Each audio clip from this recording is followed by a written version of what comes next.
Good day mga ka-anticals! For today's video nga mga ka-anticals, nandito kami sa Kalasangan. Kalasangan. Nangunguha kami ng mga itatanim namin sa farm na mga niyog.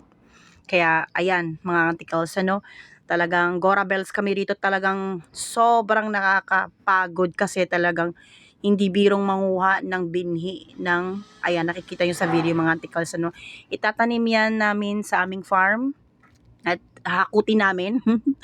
Ayan siya mga antikals ang resulta. Sobrang nakakapagod, ang layo. Biro mo 3 ilog bago kami makalabas dyan mga ka-anticals.